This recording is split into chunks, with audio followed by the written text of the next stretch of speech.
विद्यार्थियों, जैसा कि इस वीडियो से पहले हमने पढ़ा था कॉलेजियम सिस्टम के बारे में। कॉलेजियम व्यवस्था जो न्यायाधीशों की नियुक्ति से संबंधित व्यवस्था है ये। इसके बाद देखिए एनजेएसी क्या है। तो NJAC national judicial appointment commission या राष्ट्रीय न्यायिक नियुक्ति आयोग, इसके बारे में आगे देखिए।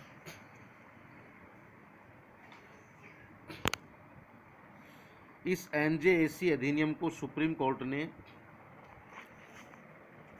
निरस्त कर दिया है। ध्यान रहे, जो राष्ट्रीय न्यायिक नियुक्ति आयोग जो है उसको सुप्रीम कोर्ट ने निरस्त कर दिया है और नियुक्ति की पुरानी कॉलेजियम व्यवस्था को बरकरार रखा। ये ध्यान रहे, जैसा कि एनजेएसी जो है नेशनल जुडिशियल अपॉइंटमेंट कमीशन, इसको सुप्रीम कोर्ट ने निरस्त कर दिया है, निरस्त किया जा चुका है। ये ध्यान रहे, ये एनजेएसी बना था लेकिन ये प्रावधान किया गया था ये इसके बारे में, लेकिन ये अभी निरस्त हो चुका है। और सुप्रीम कोर्ट और हाई कोर्ट के जजों की जो नियुक्तियां हैं वो पुराने कॉलेजियम व्यवस्था के हिसाब से ही की जा रही है, वो व्यवस्था बरकरार है। अब देखिए एनजेसी के बारे में। जो एनजेसी अधिनियम जो उसको पिछली नरेंद्र मोदी की जो नेतृत्व वाली सरकार है एनडीए की, वो लेकर आई थी। ये ध्यान रहे, अभी भी वर्तमान में नरेंद्र मोदी की सरकार है, एनडीए की सरकार, और पिछली जो एनडीए की सरकार थी नरेंद्र मोदी के नेतृत्व में, उस सरकार के द्वारा यह एनजेसी लाया गया था। और सरकार का मानना था कि कॉलेजियम व्यवस्था से न्यायाधीशों की नियुक्ति में भाई भतीजावाद को बढ़ावा मिलता है। ये सरकार का मानना है, यहाँ पर ध्यान दें, सरकार का मानना था कि कॉलेजियम व्यवस्था से भाई भतीजावाद को बढ़ावा मिलता है। अर्थात इसको हम मोटे शब्दों में ये समझें कि न्यायाधीश अपने ही मतलब कि खास लोगों को जज के रूप में नियुक्तियां दिलाते थे। ये मानना था सरकार का। कॉलेजियम व्यवस्था में बदलाव लाने के लिए तत्कालीन एनडीए सरकार ने 2 अधिनियमों को अधिसूचित किया। यहाँ पर ध्यान दें, उस समय की जो एनडीए सरकार थी वो 2 अधिनियम लेकर आई। और ये अधिनियम कब अधिसूचित किया गया? ये जो एनजेसी वाला 13 अप्रैल 2015 को। ये ध्यान रहे, इससे पहले यानी कि 13 अप्रैल 2015 से पहले की व्यवस्था देखिए, यानी कि अधिसूचित 2 अधिनियमों को अधिसूचित किया, यानी कि इनकी अधिसूचना जारी कर दी गई, अर्थात ये लागू होंगे 13 अप्रैल 2015 से ये लागू हो जाएंगे। तो इससे पहले देखिए, इससे पहले सरकार ने 2 विधेयकों को संसद से पारित करवाया। इन 2 जो अधिनियम अधिसूचित किए गए थे सरकार के द्वारा, इन्हीं विधेयकों को संसद ने पारित करवाया, अधिनियम बनवाया। क्या अधिनियम थे ये? कौन से विधेयक थे ये? पहला, राष्ट्रीय न्यायिक नियुक्ति आयोग विधेयक एनजेएसी वाला 2014।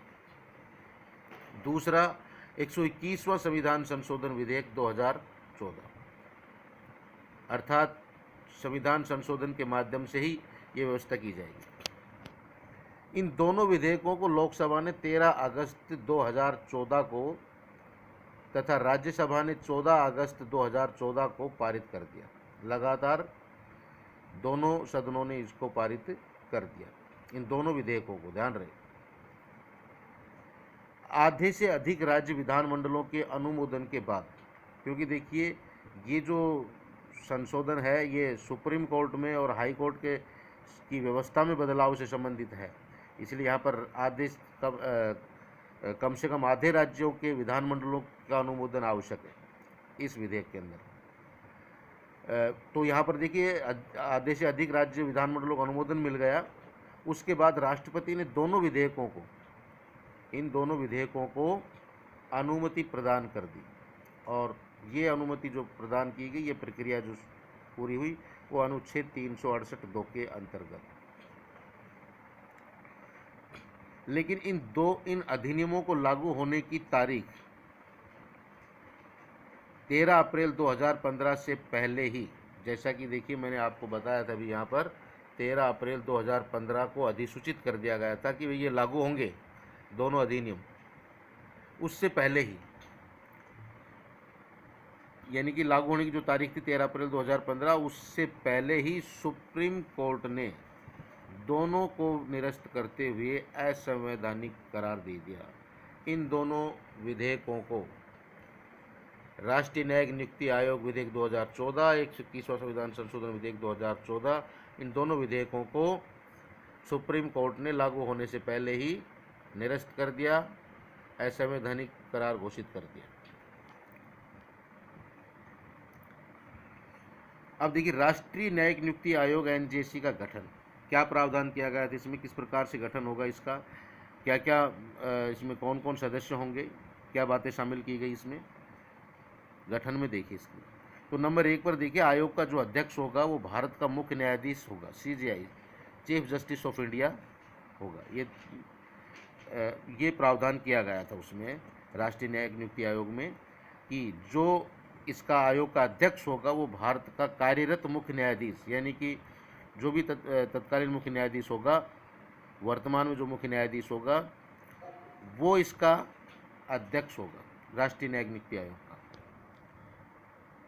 रिटायरमेंट के बाद या पूर्व मुख्य न्यायाधीश वो इसका अध्यक्ष नहीं होगा, कार्यरत मुख्य न्यायाधीश ही इसका अध्यक्ष होगा, ये ध्यान रखें बात को। इसके बाद देखिए, यह आयोग अध्यक्ष समेत 6 सदस्य होगा, यानी कि अध्यक्ष को शामिल करते हुए 6 सदस्य होगा, एक अध्यक्ष और 5 अन्य सदस्य, एक अध्यक्ष और 5 अन्य सदस्य, कुल मिलाकर 6 सदस्य होगा। तो सर्वोच्च न्यायालय के 2 वरिष्ठ न्यायाधीश, एक तो अध्यक्ष हो गया, और 2 वरिष्ठ न्यायाधीश सर्वोच्च न्यायालय के, सुप्रीम कोर्ट के ही 2 सीनियर जज रहेंगे, तो 3 हो गए।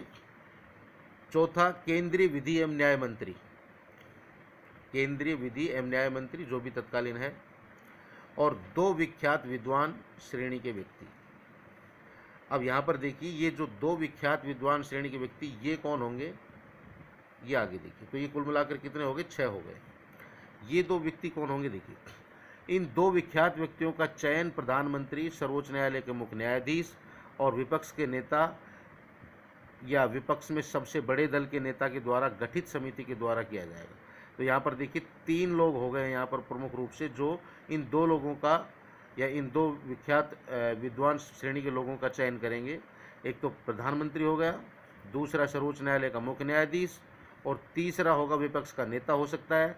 अगर विपक्ष का नेता नहीं है तो फिर विपक्ष में जो सबसे बड़ा दल है उसके नेता के द्वारा गठित जो भी समिति है, और इन तीनों लोगों के द्वारा जो समिति गठित होगी, और जो 2 नाम सुझाए जाएंगे विख्यात लोगों के, उनका यहाँ पर मतलब कि नियुक्ति हो जाएगी इस आयोग के अंतर्गत। दूसरी बात देखिए, 2 व्यक्तियों में एक बात और भी खास बात है कि इन 2 व्यक्तियों में से एक व्यक्ति अनुसूचित जाति का होना चाहिए, अनुसूचित जनजाति का होना चाहिए, अन्य पिछड़ा वर्ग से संबंधित होना चाहिए, या अल्पसंख्यक वर्ग से होगा, पुरुष या महिला जो भी।